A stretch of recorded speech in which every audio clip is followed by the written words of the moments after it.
Welcome to today's class complete free spoken English course, जिसकी आज है हमारी क्लास नंबर 23। तो आज की क्लास में हम सीखने वाले हैं कि इंग्लिश पढ़ना कैसे सीखें। तो दोस्तों, जब भी आप अखबार पढ़ते हो, कहानियों की किताबें पढ़ते हो, नॉवेल्स पढ़ते हो, आप सबको जिस टेंस की सबसे ज्यादा जरूरत होती है वो होता है पास्ट टेंस, क्योंकि वो घटनाएं ऑलरेडी घट चुकी होती हैं। और अपनी आम जिंदगी में भी जो सबसे ज्यादा सेंटेंसेस आप बनाते हैं वो बनाते हैं पास्ट टेंस में। तो चाहे कहानी की बात करें या हमारी जिंदगानी की बात करें, दोनों में ही पास्ट टेंस का बहुत इंपॉर्टेंट रोल है। तो आज हम इसी टेंस को बिल्कुल डीप में, डिटेल में करेंगे, वो भी बिल्कुल बेसिक लेवल से। तो आप चाहे स्कूल में हैं, आप कॉलेज में हो सकते हैं, आप नौकरी कर रहे हैं, आप प्रमोशन चाह रहे हैं, आप होम मेकर हैं, या आप कोई भी बिजनेस कर रहे हैं, आज की ये क्लास आपकी लाइफ में बहुत इंपॉर्टेंट रहने वाली है। तो बिना देरी के शुरू करते हैं ये आज की वीडियो। तो इंग्लिश में जो टेंसेस हैं वो तीन तरह के होते हैं: प्रेजेंट टेंस, पास्ट टेंस और फ्यूचर टेंस। तो आज पास्ट टेंस में हम आपको बताएंगे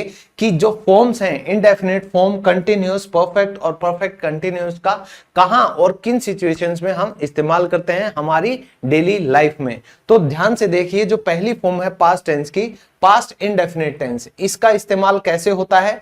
सिंपल पास्ट टेंस बनता है कि मैंने कोई काम किया था, जैसे मैंने क्रिकेट खेला था, आई प्लेड क्रिकेट। नेगेटिव का सेंटेंस इसी का हम बनाते हैं, तो I did not play cricket. Interrogative का बनाएंगे तो डिड आई प्ले क्रिकेट। और जब हम कॉन्टिन्यूअस फॉर्म की बात करेंगे तो वॉज और वर जो है वो पहले आ जाएंगे, तो वी वर प्लेइंग क्रिकेट। और परफेक्ट टेंस की बात करें तो हैड के साथ वर्ब की थर्ड फॉर्म आती है, ही हैड प्लेड क्रिकेट। और परफेक्ट कंटिन्यूअस टेंस की बात करें तो हैड बीन के साथ वर्ब की फोर्थ फॉर्म आती है, I had been playing cricket since 4 PM। तो इन टेंसेस को समझने के लिए आपको बहुत जरूरी है समझना कि जो वर्ब यानी क्रिया होती है उसकी 5 फॉर्म्स कौन सी होती हैं। तो सबसे पहले जो आपका हिंदी में काम होता है, यानी एक्शन की जब आप बात करते हो, जैसे अभी मैं पढ़ा रहा हूं तो ये एक्शन है, आप सीख रहे हो तो ये एक्शन है। तो जो हिंदी से डायरेक्ट आपको इंग्लिश में मतलब मिलेगा वो होता है आपका वर्ब की फर्स्ट फॉर्म, और इसी को हम कहते हैं बेस फॉर्म। जैसे खरीदना, बाय, पीना, ड्रिंक, सुनना, लिसन, हंसना, लाफ, घंटी बजाना, उसे हम रिंग कहते हैं, और उड़ना, उसे हम फ्लाई कहते हैं। तो जब आप प्रेजेंट टेंस की बात करें तो आपको वर्ब की फर्स्ट फॉर्म की जरूरत ज्यादा पड़ती है, और जब हम पास्ट फॉर्म की बात करें वर्ब की सेकंड फॉर्म की जरूरत सबसे ज्यादा पड़ती है। तो बाय का बन जाता है बॉट, ड्रिंक का ड्रैंक, लिसन का लिसनड, लाफ का लाफ्ड, रिंग का रैंग और फ्लाई का फ्लू। और वर्ब की जो थर्ड फॉर्म होती है उसको हम कहते हैं परफेक्ट फॉर्म, यानी कि जब भी कोई काम पूरा हो जाता है तो हम उसमें वर्ब की थर्ड फॉर्म लगाते हैं। ये पास्ट, प्रेजेंट और फ्यूचर तीनों में इस्तेमाल होती है। तो buy bought bought, drink drank drunk, listen listened listened, laugh laughed laughed and ring rang rung, fly flew flown. और वर्ब की फोर्थ फॉर्म जो होती है वो बेस फॉर्म में जब आप आईएनजी लगा देते हो तो वो आपको मिलती है वर्ब की फोर्थ फॉर्म, जैसे बाय का बाइंग, ड्रिंक का ड्रिंकिंग, लिसन का लिसनिंग, लाफिंग, रिंगिंग और फ्लाइंग। और वर्ब की जो फिफ्थ फॉर्म होती है उसमें आप एस या ईएस जब जोड़ देते हैं बेस फॉर्म में तो आपको मिल जाती है वर्ब की फिफ्थ फॉर्म, जैसे बाय का buys, drinks, listens, laughs, rings and flies. तो अगर आपको डेली यूज की 500 वर्ब्स इसी फॉर्मेट में चाहिए तो आप मेरी एप्लीकेशन इंग्लिश लवर्स पर जा सकते हैं, वहां आपको पीडीएफ मिल जाएगा 500 वर्ब्स जो कि बहुत इंपॉर्टेंट हैं, और वोकैबुलरी के लिए भी 500 वर्ड मीनिंग हिंदी इंग्लिश दोनों में, और सेंटेंसेस भी आपको मिलेंगे इंग्लिश और हिंदी दोनों में। तो इस तरीके की बहुत सी पीडीएफ्स हमारे एप्लीकेशन इंग्लिश लवर्स पर अवेलेबल हैं, एक बार चेकआउट जरूर कीजिएगा। तो सबसे पहले है पास्ट इंडेफिनिट टेंस। इसका इस्तेमाल तब होता है जब आप बताना चाहें कि बीते हुए समय में कोई एक काम हुआ था। ध्यान से सुनिए, सिर्फ एक काम के बारे में जब आप बात करोगे तभी आप पास्ट इंडेफिनिट टेंस का यूज करते हो। इसका रूल कहता है कि सब्जेक्ट जो है सभी सब्जेक्ट्स के साथ वर्ब की सेकंड फॉर्म आएगी और आपका ऑब्जेक्ट आएगा। तो ये बेहद आसान है, चलो मेरे साथ प्रैक्टिस कीजिए। मैंने सेब खाया था, आई एट एन एप्पल। तो यहां एक सेब की बात है तो एप्पल से पहले क्या आ गया, एन। तो इंग्लिश में एक के लिए या आपको ए लगाना पड़ता है या एन। तो अगर वावल साउंड हो तो एन आएगा और कॉन्सोनेंट साउंड हो तो ए आएगा। उसने लूडो खेला था तो आप कहोगे he played ludo, he played ludo. हमने मैच जीता था, वी, विन की सेकंड फॉर्म क्या होती है? Won the match. दोस्तों अगर आप ऐसे ही प्रैक्टिस करेंगे तो 100% जो टेंसेस हैं आपको कभी नहीं सताएंगे। लाइफ में सिर्फ एक बार आप कंप्लीट कोई ग्रामर की बुक ले लें और उससे आप पूरी टेंसेस की प्रैक्टिस कर डालें। अगर आपको ग्रामर की बुक चाहिए तो मेरी एप्लीकेशन पर grammar book by English lovers आपको वो किताब भी मिल जाएगी। तो जल्दी जाकर एप्लीकेशन इंग्लिश लवर्स पर ये चीजें जरूर एक बार देखें। रीटा ने गाना गाया था। रीटा, गाना गाने की इंग्लिश होती है सिंग और उसकी सेकंड फॉर्म क्या होती है बेटा? सैंग अ सॉन्ग। उसने बर्तन धोए थे। She washed the utensils. बर्तनों की अंग्रेजी क्या होती है बेटा? यूटेंसिल्स। तो वॉश द यूटेंसिल्स की जगह मॉडर्न इंग्लिश में डू द डिशेस भी किया जाता है, तो आप उसको भी यहां पर लिख सकते हो। तुमने सब्जियां खरीदी थी। यू, खरीदने की इंग्लिश होती है बाय, तो सेकंड फॉर्म क्या बन गई बेटा? बॉट। तो आप कहेंगे you bought vegetables. You bought vegetables. और इंग्लिश में सबसे ज्यादा होने वाली गलतियों में से एक गलती है पास्ट इंडेफिनिट टेंस का नेगेटिव टाइप। तो अगर आप इंग्लिश बोलने की शुरुआत करना चाहते हो, बिगिनर सबसे ज्यादा गलतियां इसी में करते हैं, तो इसको बिल्कुल ध्यान से और बार बार प्रैक्टिस करके पक्का कर लीजिए। इसमें आप पास्ट इंडेफिनिट टेंस में ये बताते हो कोई काम नहीं हुआ था, तो जो नॉट है हमारा उसके साथ हेल्पिंग वर्ब आती है। तो जैसे प्रेजेंट में डू या डज आता है, पास्ट में सिर्फ आपको एक हेल्पिंग वर्ब याद रखनी है, वो है डिड। तो सब्जेक्ट के साथ डिड नॉट, फिर वर्ब की फर्स्ट फॉर्म। अब तक आपने वर्ब की सेकंड फॉर्म इसीलिए लगाई थी क्योंकि उस पूरे वाक्य में कोई सेकंड फॉर्म नहीं थी। पास्ट टेंस के लिए वर्ब की सेकंड फॉर्म डेफिनेटली लगती है, लेकिन क्योंकि ये जो हेल्पिंग वर्ब है ये ऑलरेडी डू की सेकंड फॉर्म है, तो आप किसी भी वाक्य में इंग्लिश में कभी भी किसी एक वाक्य में दो बार सेम वर्ब की फॉर्म नहीं लगती। तो क्योंकि ऑलरेडी वर्ब की सेकंड फॉर्म आ चुकी है, तो यहां वर्ब की फर्स्ट फॉर्म आती है। बहुत बच्चे, मैं कहता हूं 90% जो बिगिनर्स होते हैं वो इंग्लिश जब बोलना शुरू करते हैं तो ये गलतियां होती हैं। आप ये गलती मत करना, प्रैक्टिस करो मेरे साथ। तुमने क्रिकेट नहीं खेला था। यू डिड नॉट, क्या नहीं किया था? क्रिकेट नहीं खेला था। You did not play cricket. हमने अंग्रेजी नहीं सीखी थी। We did not learn English. अब क्योंकि हम स्पोकन इंग्लिश की बात कर रहे हैं, मैं एक बात और आपको बता दूं, ये जो डिड नॉट है इसको आप इंग्लिश में क्या बोलते हो? डिंट। क्या बोलते हो बेटा? डिंट। रिटन इंग्लिश में डिड नॉट ही लिखा जाता है, लेकिन स्पोकन इंग्लिश में आप किसी को भी कहीं भी कभी भी जिसको अच्छी इंग्लिश आती है डिड नॉट बोलते हुए नहीं सुनोगे, क्योंकि बोला ही नहीं जाता। तो बच्चों ने फिल्म नहीं देखी थी, आप कहिए the children didn't watch the film. Watch the film. हमने किसी को गाली नहीं दी थी। We didn't abuse anyone. We did not abuse anyone. और स्पोकन इंग्लिश में वी डिडंट अब्यूज एनीवन। मैंने पौधों को पानी नहीं दिया था। I didn't water the plants. I didn't water the plants. उसने कमरा साफ नहीं किया था। He didn't clean the room. He didn't clean the room. और अमन ने मुझे फोन नहीं किया था। Aman didn't call me. Aman didn't call me. अब किसी भी वाक्य का जब भी आप इंटेरोगेटिव बनाओगे, हमेशा ध्यान रखो सब्जेक्ट से पहले हर बार क्या आएगा? हेल्पिंग वर्ब आएगी। और क्योंकि हमारे पास पास्ट इंडेफिनिट टेंस की हेल्पिंग जो वर्ब है वो है डिड, तो आप सब्जेक्ट से पहले किसको ले आएंगे? डिड को। और अगर कोई WH का वर्ड जैसे कहां, कब, किसको और क्यों, इस तरीके के जो शब्द हैं सवाल बनाने में, उनके WH वर्ड की जो ट्रांसलेशन है वो सीधा यहां पर आएगी। चलो प्रैक्टिस करते हैं तो पता चलेगा। क्या मैंने कार चलाई थी? डिड आई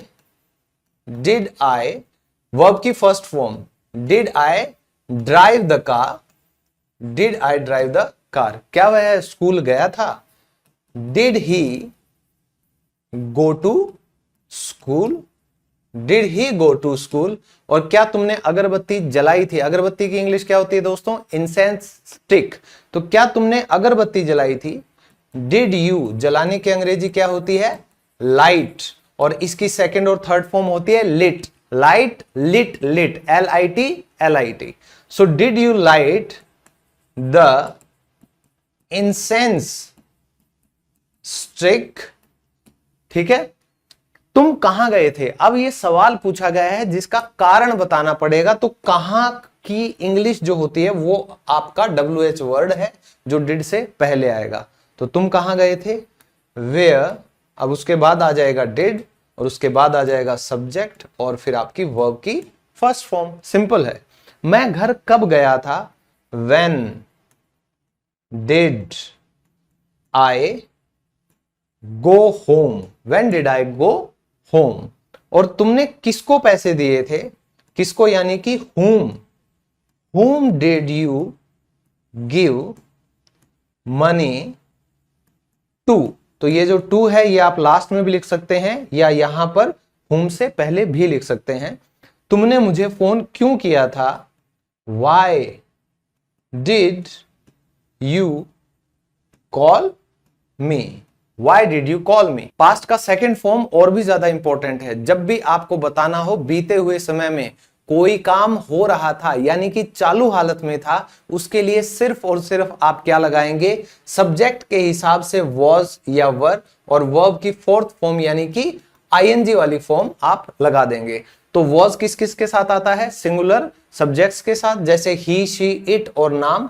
और जो वह है वो आता है we, you, they and plural form के साथ। दोस्तों इसमें जो आपका सब्जेक्ट आई है वो was के साथ आएगा, तो इस बात का खास ध्यान रखिएगा। तो मैं पढ़ाई कर रहा था, आई was, और पढ़ाई करने की फोर्थ फॉर्म क्या बन जाएगी? Studying, ING form. वह गाना गा रहा था, ही के साथ क्या आएगा? was, तो he was सिंगिंग। हम मैच देख रहे थे, वी वर वॉचिंग। क्या देख रहे थे? We were watching the match. और वे चिल्ला रहे थे, दे के साथ क्या आएगा? व। चिल्लाने की इंग्लिश होती है शाउटिंग। सो दे वर शाउटिंग। वहां वर्षा हो रही थी, इट वॉज। इट के साथ क्या आएगा? was। और इट क्यों लगाया मैंने? मौसम की बात करोगे, टाइम की बात करोगे, ऐसे किसी इंसान की बात करोगे जिसका आपको जेंडर नहीं पता, और अगर आप जानवरों की बात करोगे, ऑब्जेक्ट की बात करोगे, आपका प्रोनाउन जो सब्जेक्ट है हमेशा क्या रहेगा? इट रहेगा। तो वहां वर्षा हो रही थी, इट वॉज रेनिंग। वहां यानी कि देयर। और बच्चे शोर कर रहे थे, द चिल्ड्रन। और क्योंकि एक से ज्यादा बच्चे हैं, प्लूरल है, तो कौन सा आएगा आपका? व। द चिल्ड्रन व। शोर करने की इंग्लिश होती है बेटा मेक अ नॉइज, और इसकी ING फॉर्म क्या बन जाएगी? Making a noise. Past continuous tense का नेगेटिव फॉर्म जब भी आएगा, सिर्फ एक बात का ध्यान रखना है बाकी फॉर्म्स की तरह, कि जो भी हमारी हेल्पिंग वर्ब्स होती हैं सिर्फ उसी के साथ आपका जो है वो नॉट आता है, और किसी के साथ वो नहीं आएगा। तो इसकी पोजीशन अगर आप नहीं भूलेंगे तो प्रैक्टिस करते करते फिर आपको ये इजी लगेगा। वह झूला झूल रहा था, ही वॉज। ये हम करें कि वह झूला नहीं झूल रहा था, तो ये नेगेटिव बनेगा। तो आप क्या लिख दोगे? He was not. अब झूला झूलने को इंग्लिश में हम कहते हैं स्विंग, और इसी की फोर्थ फॉर्म हो जाएगी ING, he was not swinging। फिर मैं हंस नहीं रहा था, I was not laughing, I wasn't laughing।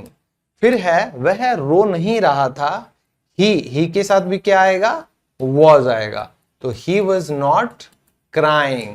और नल नहीं चल रहा था, नल यानी कि टैप। नल को क्या बोलते हैं बेटा? टैप। और क्योंकि ये सिंगुलर है तो इसके साथ भी क्या आ जाएगा? was not। और चलने की अंग्रेजी हमारी बनेगी running. The tap was not running. और हम ध्यान नहीं दे रहे थे। तो आज की इस क्लास में अगर आप में से कोई बच्चा ध्यान नहीं दे रहा है तो मैं कहता हूं बेटा बहुत बड़ी चीज मिस कर रहे हो, बहुत वैल्यूएबल चीज है, हमेशा जिंदगी में काम आएगी। कभी भी किताब उठाओगे तो वो पास्ट टेंस में ही मिलेगी और इन चीजों को समझे बिना कभी वो चीज भी आपको समझ में नहीं आएगी। तो हम ध्यान नहीं दे रहे थे, वी के साथ आता है व, और ध्यान देने की इंग्लिश क्या होती है? Paying attention. पेइंग अटेंशन, तो we were not paying attention. वे मुझे सलाह दे रहे थे, दे व। अब दोस्तों अगर आप एडवाइस बोलना चाहते हो तो they were giving me an advice, ये भी लिख सकते हो, या आप सीधा कह सकते हो दे वर एडवाइजिंग मी। तो ये जो एस आ गया है ये हमारा वर्ब है, ठीक है। सो दे वर एडवाइजिंग मी। और सभी तालियां बजा रहे थे, all were clapping, all were clapping. अब इंटेरोगेटिव फॉर्म में क्या होता है? हेल्पिंग वर्ब आपकी वॉज वर सब्जेक्ट से पहले आ जाएगी। तो क्या तुम चिल्ला रहे थे? Were you shouting, were you shouting. क्या वह सो रहा था? Was he sleeping, was he sleeping. और क्या हम झगड़ा कर रहे थे? Were we fighting, were we fighting. क्या गाय घास चर रही थी? Was the cow, was the cow. घास चरने को हम कहते हैं graze. Was the cow grazing, grazing the grass. क्या गाय घास चर रही थी? तुम किसके साथ बात कर रहे थे? किसके साथ, इसको हम इंग्लिश में कहते हैं with whom, with whom were you speaking। तो दोस्तों क्योंकि आपने वहां विद लिखा तो ये आप स्पीकिंग लिखेंगे, लेकिन अगर आप कहते हैं टू whom, तुम किससे बात कर रही थी, सो आप कहेंगे to whom were you talking। Got it. तो नेक्स्ट है, क्या जानवर फसल बर्बाद कर रहे थे? आप कहेंगे were the animals, were the animals क्या कर रहे थे? फसल बर्बाद। उसको इंग्लिश में हम कहते हैं डिस्ट्रॉय करना। तो आईएनजी फॉर्म क्या होगी? Destroying the crops, destroying the crops. Past में अगर कोई काम पूरा हो चुका था उसको अगर आप प्रेजेंट में किसी को बताओगे तो इस टेंस का इस्तेमाल करना पड़ता है। तो बीते हुए समय में कोई दो काम जब एक साथ होते हैं तो आप इसका यूज करते हैं। जैसे सोने से पहले उसने दूध पी लिया था, या सोने से पहले मैं दूध पी चुका था। तो जब आप दो काम की बात करेंगे तो एक जो सबसे पुराना काम होगा उसके लिए लगेगा ये रूल कि सब्जेक्ट के साथ हैड प्लस वर्ब की थर्ड फॉर्म, ये पास्ट परफेक्ट जो सबसे काम पहले हो चुका था। और उसके बाद आप कहते हो पहले, जैसे सोने से पहले मैं दूध पी चुका था, तो दूध पीने के लिए आप लगाओगे ये वाली टर्म और सोने के लिए आप लगाओगे सिंपल पास्ट यानी सब्जेक्ट के साथ वर्ब की सेकंड फॉर्म। थोड़ा कॉम्प्लिकेटेड है लेकिन ये एग्जांपल करेंगे तो परफेक्टली समझ जाएंगे। और मैं ये भी गारंटी देता हूं कि आप अपनी डेली लाइफ में इस तरीके के वाक्यों का बहुत ज्यादा इस्तेमाल भी करते हो। तो एग्जाम्पल करते हैं, मेरे कुछ कहने से पहले वो भाग चुका था। he had run away. तो ये वर्ब की थर्ड फॉर्म है दोस्तों। रन, रैन, रन ही होता है। दौड़ने की इंग्लिश तो होगी रन, रैन, रन, लेकिन वहां से चले जाने, भागने को हम इंग्लिश में अवे भी जोड़ेंगे। तो he had run away before, मेरे कुछ कहने से, before I said something, before I said something.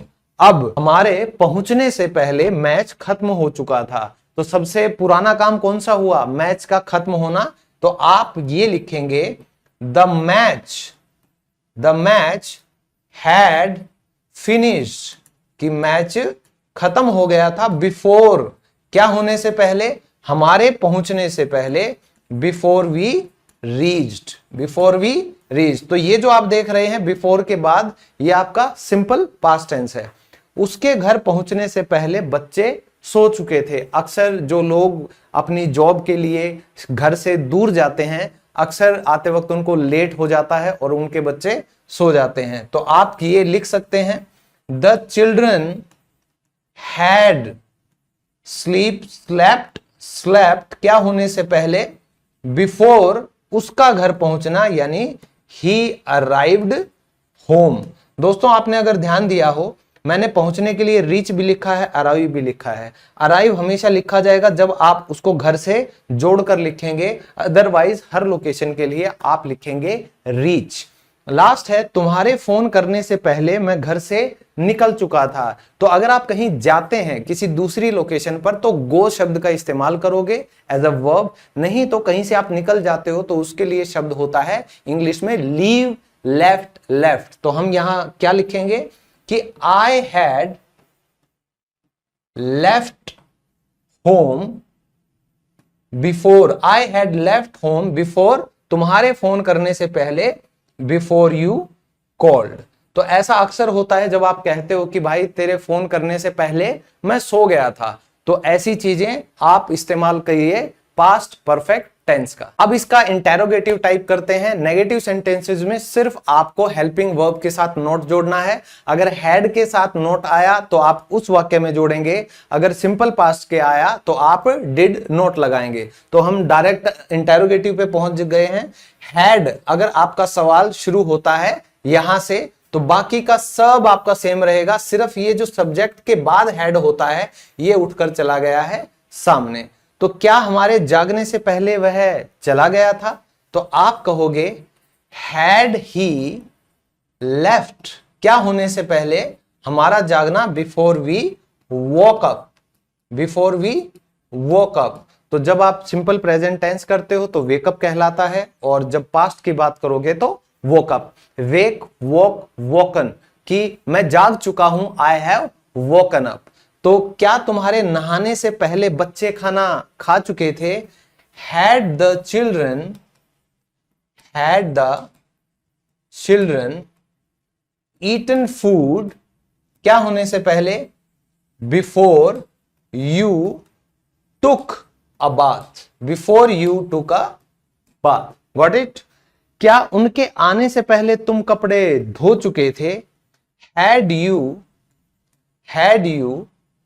Done the laundry. तो मैंने आपको जैसा बताया था कि कपड़े धोने के लिए आप आजकल वॉश क्लोथ्स नहीं बोलते हो, हमेशा आप कहिए डू द लॉन्ड्री, और क्योंकि वर्ब की थर्ड फॉर्म लगानी है तो ये बन जाएगा डन द लॉन्ड्री। ये मॉडर्न इंग्लिश है, कहीं भी आजकल वॉश यूटेंसिल्स या वॉश क्लोथ्स नहीं बोला जाता, आप भी मत बोलिए, न्यू इंग्लिश सीखिए। तो had you done the laundry before they came, before they came. और क्या बच्चों के सोने से पहले बारिश बंद हो चुकी थी? Had the rain stopped, had the rain stopped, क्या होने से पहले, बिफोर द चिल्ड्रन, क्या लिखूंगा मैं, slept, before the children slept. तो दोस्तों इस तरीके के अगर आप वाक्य 2 या 3 बार और करेंगे, 15-20 अगर आपने ऐसे वाक्य और आज ही कर लिए इस वीडियो को देखने के बाद, तो 100% आपकी ये जो टेंस फॉर्म है आप कभी नहीं भूलोगे, और सबसे आसान हो जाएगा आपके लिए इंग्लिश में बात कर पाना पूरे पास्ट टेंस में। और आपकी हेल्प करने के लिए जो मेरी एप्लीकेशन है इंग्लिश लवर्स, उस पे मैंने कंप्लीट ग्रामर की बुक दी है, जिसमें इस तरीके के हर फॉर्म के मैंने 15 से 20 आपको डेली यूज के एग्जाम्पल दिए हैं, वो भी उनके आंसर्स के साथ आपकी प्रैक्टिस के लिए। पास्ट परफेक्ट कंटिन्यूअस ये लास्ट फॉर्म है पास्ट टेंस की। तो अगर आपने कोई भी काम बीते हुए टाइम में शुरू किया और बीते हुए टाइम में ही आप खत्म कर दिया, लेकिन पास्ट में वो काम जो था कुछ समय के लिए लगातार हो रहा था, उसके लिए आप यूज करेंगे पास्ट परफेक्ट कंटिन्यूअस टेंस। तो जैसा लिखा भी गया है, कोई एक्शन पास्ट के भी पास्ट में स्टार्ट हुआ और पास्ट में एक फिक्स टाइम तक वो चल रहा था, उसको बताने के लिए रूल बन जाता है सभी सब्जेक्ट्स के साथ हैड बीन, वर्ब की फोर्थ फॉर्म, फॉर या सिंस आता है टाइम बताने के लिए, और ऑब्जेक्ट। अब सिंस आएगा जब आपको स्टार्टिंग टाइम बताया गया हो, और फॉर आता है जब आपको सिर्फ टोटल टाइम बताया गया हो, जैसे 5 सेकंड, 10 मिनट, 15 घंटे, 3 दिन, 4 महीने, 12 साल, इस तरीके का जब भी टोटल टाइम बताया जाए तो सिर्फ आप किसका इस्तेमाल करेंगे, फॉर का। एग्जाम्पल करते हैं, बिल्कुल क्लियर हो जाएगा। वह बहुत देर से मुझे घूर रहा था, तो आप लिखेंगे he had been staring at me, staring at me, बहुत देर से, तो टोटल टाइम है for a long time, for a long time. हम 2 घंटे से खेल रहे थे। वी हैड बीन प्लेइंग, क्या कर रहे थे? 2 घंटे से खेल रहे थे। टोटल टाइम दिया गया है 42 आवर्स। वे 2020 से यात्रा कर रहे थे, तो they had been travelling, they had been travelling कब से? 2020 से। तो आपको शुरुआत पता है, टोटल टाइम नहीं पता, तो आप सिंस लगाइए। आप लिखेंगे सिंस 2020। और मैं 3 महीने से अंग्रेजी पढ़ा रहा था। आप लिखिए I had been teaching, I had been teaching, क्या पढ़ा रहे थे? इंग्लिश। और कब से पढ़ा रहे थे? 3 महीने से। टोटल टाइम दिया गया है, तो 4 मंथ्स। तो क्या लिखेंगे? 4 मंथ्स। और बच्चे बहुत देर से मुझे तंग कर रहे थे। किसी को तंग करने की इंग्लिश क्या होती है? देखिए, आप लिखेंगे द चिल्ड्रन हैड बीन, क्या कर रहे थे? तंग करना, यानी कि बॉदर करना। The children had been bothering me, bothering me कब से? बहुत देर से। तो बहुत देर की इंग्लिश क्या होती है? For a long time, for a long time. अब इसी का हम नेगेटिव फॉर्म करेंगे तो क्या चेंज आएगा? हैड और बीन के बीच में क्या आएगा? नॉट, क्योंकि नॉट आता है हमेशा हेल्पिंग वर्ब के साथ। एग्जाम्पल करते हैं। वह 1 महीने से दवाई नहीं ले रहा था, तो आप लिखेंगे ही हैड नॉट बीन, और दवाई ना लेने की इंग्लिश क्या होती है बेटा? Taking medicine. He had not been taking medicine for a month, यानी 1 महीना टोटल टाइम। हम सुबह से कार नहीं चला रहे थे। We had not been, we had not been driving the car, कब से? सुबह से। तो शुरुआत पता है, तो आप क्या लिखेंगे बेटा? सिंस लिखेंगे, सिंस मॉर्निंग। रवि कल से काम नहीं कर रहा था। Ravi had not been working, कब से? कल से। Since yesterday, since yesterday। तो मान लीजिए आपने सुबह सुबह किसी को नौकरी से निकाल दिया, तो उससे आपको कोई पूछे कि भाई किस वजह से निकाला, तो आप कह सकते हो यार वो सुबह से काम ही नहीं कर रहा था कल से, तो मैंने सुबह उसे निकाल दिया। सो आई फायर्ड हिम दिस मॉर्निंग। तो चपरासी सुबह से घंटी नहीं बजा रहा था, तो आप क्या लिख सकते हैं? The peon had not been ringing the bell, ringing the bell कब से नहीं बजा रहा था? सुबह से। तो शुरुआत आपको दी गई है, आप लिख सकते हो सिंस मॉर्निंग। अगर आपको कोई भी फिक्स टाइम दिया जाता है, जैसे रात को 3 बजे से, तो आप लिख सकते हैं सिंस 3 AM। अगर आपको कहे कि शाम को 6 बजे से वो मुझे फोन किए जा रहा था, तो आप इंग्लिश लिखेंगे he had been calling me since, शाम को 6 बजे से, सिंस 6 PM। तो इस तरीके से आपको वाक्य बनाने। अब इसका इंटेरोगेटिव फॉर्म करते हैं। तो अब क्या होगा? जो हमारा हैड है, जो अब तक सब्जेक्ट के पीछे था, वो कहां चला जाएगा? सबसे आगे। और अगर कोई WH वर्ड है जैसे कि ये, तो ये कहां आ जाता है? हैड से भी आगे।